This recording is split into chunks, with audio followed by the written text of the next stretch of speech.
Hi everybody, I hope that you're all doing really well. So a couple of non-fiction Novembers ago, I did a video where I talked about all of the non-fiction books that BookTube made me buy, especially mentioning specific booktubers who had recommended a non-fiction book, and because of their recommendation, that was the reason that I read it. And I realised recently that I have never actually done the fiction version, and I thought I would rectify that today. I'm also partially inspired by Fraser Simons, who a few months ago created the Influency book tag, where he went through all of the different books that he had been recommended by different booktubers. I think if I'm remembering correctly, he went in order of the book that was recommended by the fewest people all the way up to books that had been recommended by multiple booktubers. I'm not really going to do that for this video. What I'm going to do is I'm going to select one book per booktuber and yeah, just talk about them, talk about the book. When I was looking through all of the books that I have read over the past few years, I was specifically looking for books that I probably wouldn't have picked up if not for the fact that a booktuber recommended it. You know, there are books that I'm, kind of interested in, and BookTube occasionally will give me a prod and a reminder of, hey, this book exists, you should buy it. And then I'm like, oh yes, I did want to read that. Yes, I will buy it. And then there are other books that BookTube just thrusts into your hands and says, you will read this. And it's like, okay, I've never heard of this book before, but fine, if you say it's good, then I will. The recommendation was just too strong that I had to pick it up. And sometimes book recommendations on BookTube act more like a snowball effect. I don't notice the recommendations coming in at first, but suddenly the recommendations build and build and build until I can't ignore that recommendation anymore. But I actually can't remember the first person who recommended it. There are definitely a lot of books that does apply to. Things like any of Taylor Jenkins Reid's books. I can't remember the first person who recommended me those. It was just constant from every angle, somebody saying, you must read those books. I don't want to do that for this video. For this, it is 15 books that were recommended specifically by 15 different YouTubers. I can remember that it was them who recommended it. I can probably remember the video that they recommended it in. So yes, without much further ado, let's get into those 15 books and those 15 booktubers. The first book that BookTube made me buy is Mr. Loverman by Bernadine Evaristo. This was back in 2020. Obviously, Bernadine Evaristo was becoming a very, very big name because of her Man Booker win. And I had read Girl, Woman, Other and thought it was okay, but it hadn't really inspired me to pick up any more of Bernadine Evaristo's work. That is, until I heard Lauren from Lauren and the Books recommend this. And just her passion and enthusiasm for this book was just so strong. I later heard quite a few other people recommending this, but I always go back to Lauren's initial recommendation. And I picked it up, I think around like June, July of 2020, and I'm so glad that I did. It was one of my favourite books of 2020. A real bright spot in what was obviously a very dismal year. I actually have a review video about it. If you want to get some more details, I'll link that down below. But just what a delightful book. I think Barrington is one of my favourite book characters that I've ever read about. So witty and so funny, but also such a flawed character. In this, you are following the main character of Barrington Walker, who I believe is in his 70s. He emigrated over to England as part of the Windrush generation with his wife Carmel. They've been married for 40-50 years, and it's definitely an unhappy marriage. Carmel does suspect that Barry is having an affair, and that turns out to be true. But what Carmel doesn't know is that this affair has been happening with Barry's best friend, Morris. They have been secretly in a relationship since the boys were teenagers. And so through this story, Barry is coming to terms with the fact that, he's at the last few years of his life, and does he want to spend those last years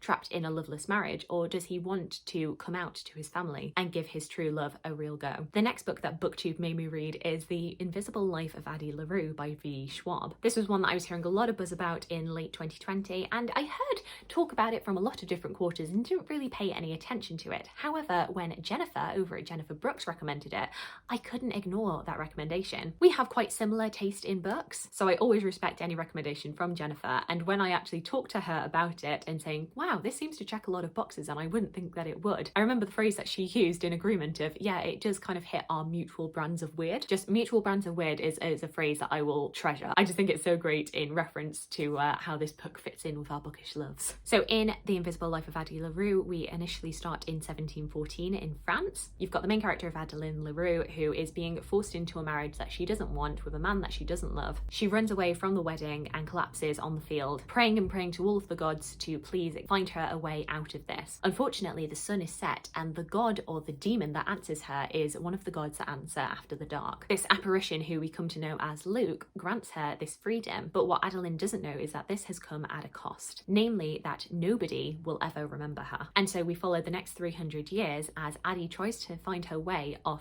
finding the loopholes within this curse that has been put upon her, finding ways that she can make a mark upon the world. That is the first timeline. We're following her through the 300 years, and then we come across the second timeline, which is set in 2014. The plot thickens as Addie comes across the one person Crossan, who seems to remember her, and she's wondering how this possibly could be. The next book that BookTube made me buy is Still Life by Sarah Winman. Once again, a book that a lot of people were recommending last year, but the booktuber that actually finally made me want to pick this book up was Lena Norms. And being honest, Lena Norms was actually the very first booktuber who I ever subscribed to. I would say that, you know, at least half of my 2014 reading was inspired by her. I remember her talking about this in her best books of the year, I think it was, and also hearing her talk about it on her episode that she did with Ariel Bissett and Raylene on the podcast Books Unbound. I heard her gushing about this book and it made me want to read it. So this is historical fiction. It is taking place during the Second World War and then the decades following it. We meet the main character of Ulysses, who is fighting in Italy. One of these nights whilst he's fighting, he comes across a man who is threatening suicide. Ulysses goes up to this man and basically talks him down. They end up having a lovely chat and then go their separate ways. A few years later, Ulysses finds out that this man has actually died naturally, but in his will he has left all of his possessions, including his home in Italy, to Ulysses. Ulysses lives back home in London, in quite a rough part of London, and we see him bringing most of his friends over to Italy and just living a lovely life together. It's a really unexpected favourite of this year. I previously read Tin Man by Sarah Winman, which is one that is very popular, and I hadn't really enjoyed it. Maybe that's one that I need to reread, but I just didn't get into it when I initially read it, so I was very pleasantly surprised by this one. The next book that BookTube made me read is The Song of Achilles by Madeline Miller. Now, it was less that this BookTuber made me read it,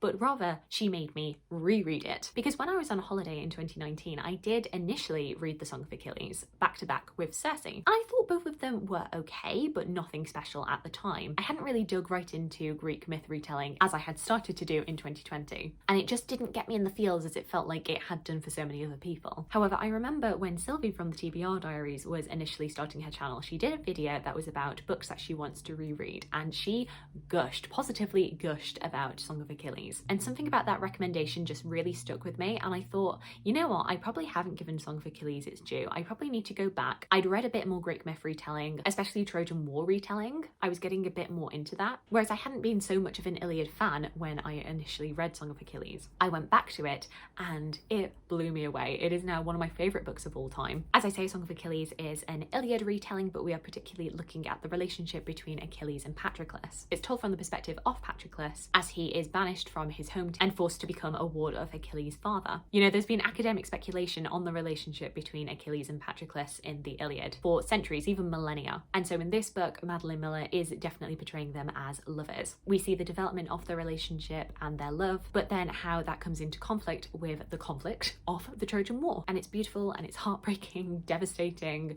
Just every time I read this, I end up crying at the ending, which doesn't happen for a lot of books, but it definitely does for this one. Next up, a series that I probably wouldn't have read if not for BookTube is the Six Tudor Queens series by Alison Weir. You will know that I have recently read this. I actually have a whole series review video down below for you to watch. Once again, it's a very famous series and I've heard quite a few people kind of muttering about it, but I wasn't really inclined to pick it up. As I've said in the past, I know that Alison Weir's take on Anne Boleyn isn't always the most sympathetic, and so I didn't really want to get into this massive long series only to be disgruntled about that portrayal. However, then Victoria over at What Victoria Read recommended this book, and I thought, you know, Victoria has impeccable taste, and I just really trust her recommendation. She seemed to be absolutely loving this series, giving it 5 stars here, there and everywhere, so I thought, gotta do it, I have to do it. I'm not even going to attempt a brief plot synopsis of this series because I tried to do that in my video and I failed. I spent half an hour recounting the events of this series, so let's just say it's about the 6 wives of Henry VIII from their perspective. Each of the 6 books is for each of the 6 wives. It starts from when they are children up until their deaths, and it's very, very good, and if you are a Tudor fan, I'm sure you'll enjoy it. The 6th book that I picked up because of BookTube was Here is the Beehive by Sarah Crossan, and I associate this book entirely with Shah over at Thoroughly Enjoyed Books. I actually don't think I've heard anybody else talk about this, which seems surprising. This was a book that I read over my holiday back in May. It's a book that is told entirely in verse and is from the perspective of a woman who has just found out that her lover has died. She's obviously devastated about this loss, but unfortunately she cannot grieve this man because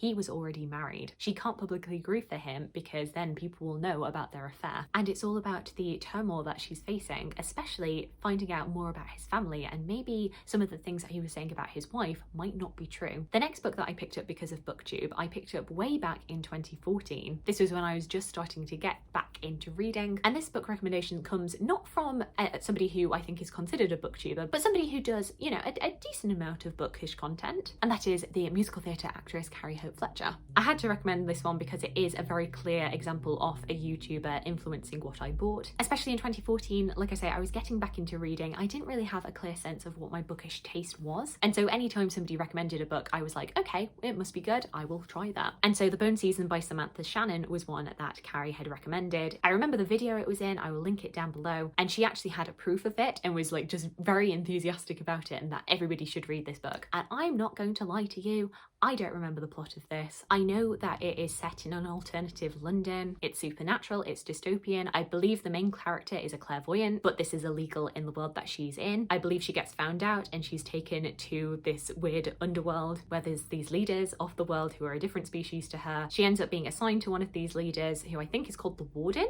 and I don't remember the details, I just remember that there is romance as part of it. It was not really a book for me, I'm not gonna lie to you, but I hear very good things about this from people who are into their supernatural series. I believe it's meant to be like a 7-book series. I remember a lot of people were comparing it as it being like the new Harry Potter, which, you know, actually having read that first book, I don't think is true at all. I think currently Samantha Shannon has written 4 of them, but I don't really know much about what happened after that initial one. The next book that I read solely because of BookTube was The Dumb House by John Burnside. This I remember was being very widely recommended back in 2015. Lots of people were reading it, and it was all to do with the recommendation from Jen Campbell, I have to believe.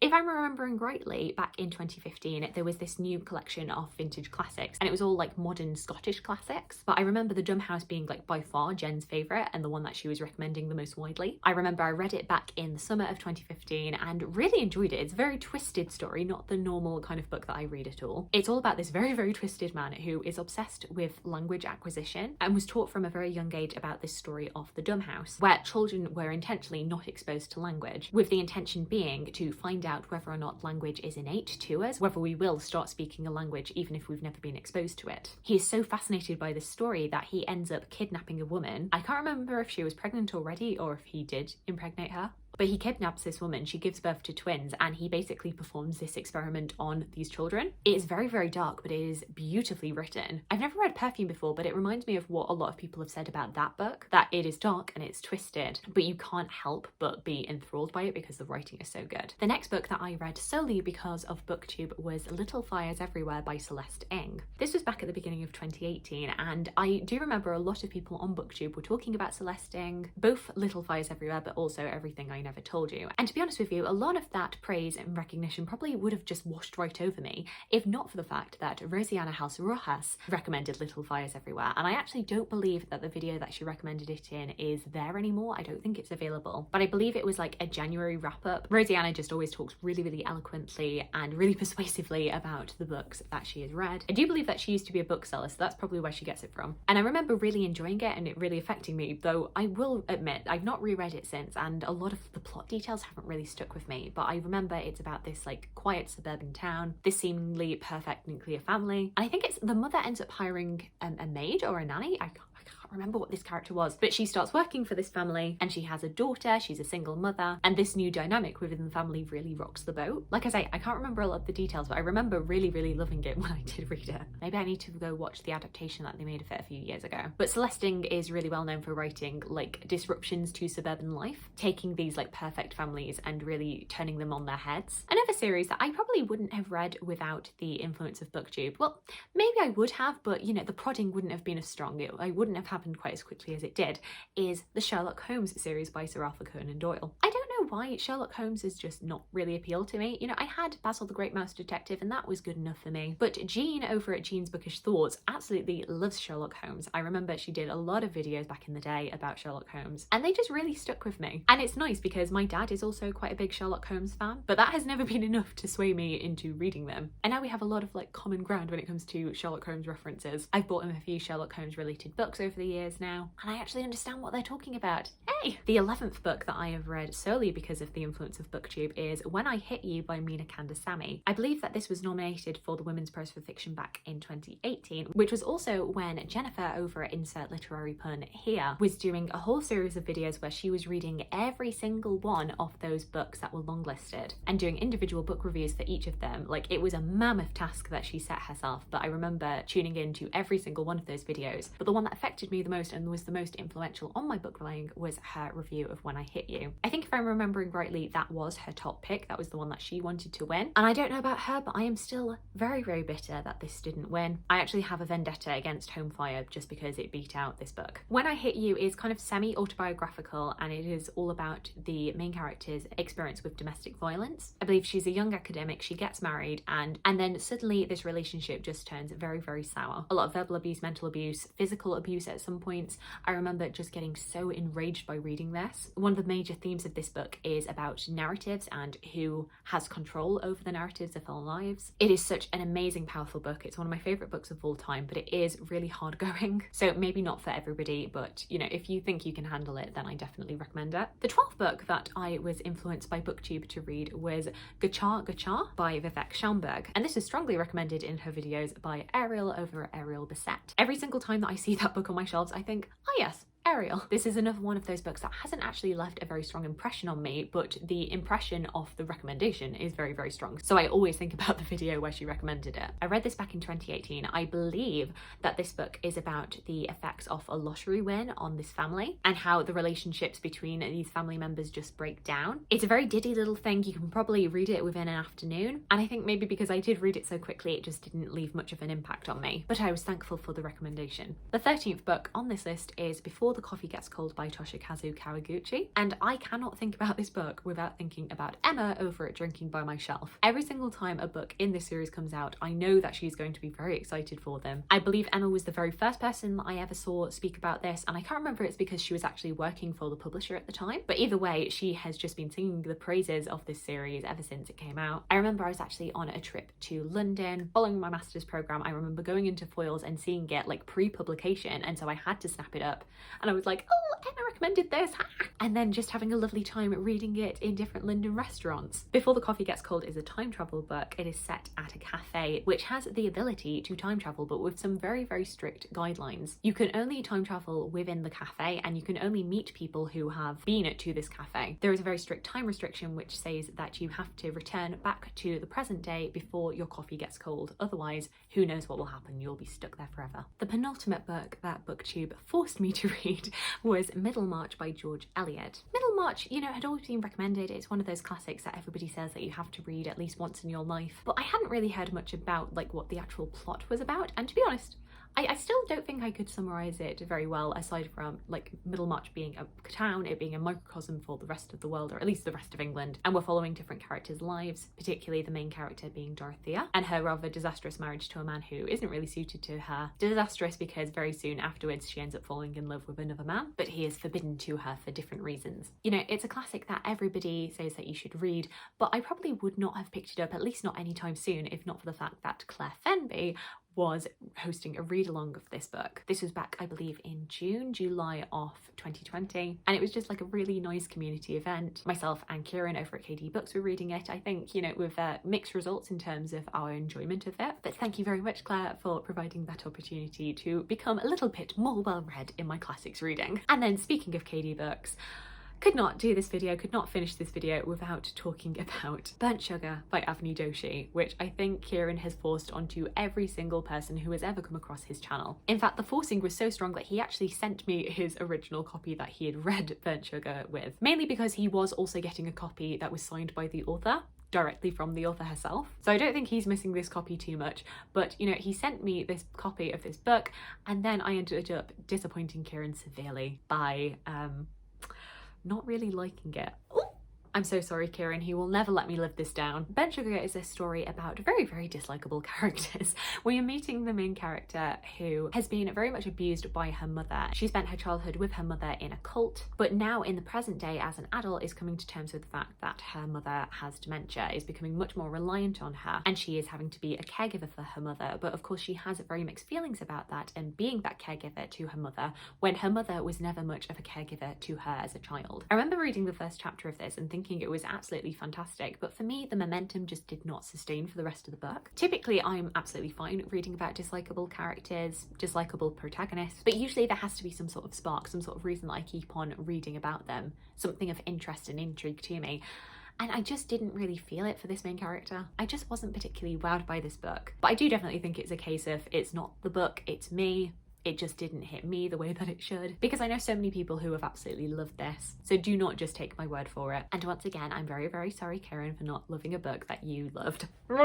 So there we go, those are all 15 of the fiction books that BookTube made me read. Some which I absolutely loved and others that I was just a bit meh on. I don't think there's any book on here that I actually really disliked, which I think is a very, very good sign. Thank you to all of these booktubers for being such strong, strident fans of these books and being so persuasive in your book recommendations that I just had to pick up the books that you mentioned. I hope you check out all of them. Do let me know if you've read any of the books that I've spoken about today. Alternatively, what is a book that you remember being strongly recommended by a booktuber, and do you remember who the booktuber was who recommended this book to you? I would love to hear from you. I hope you're having a fantastic day, and I look forward to talking to you again soon. Thanks. Bye.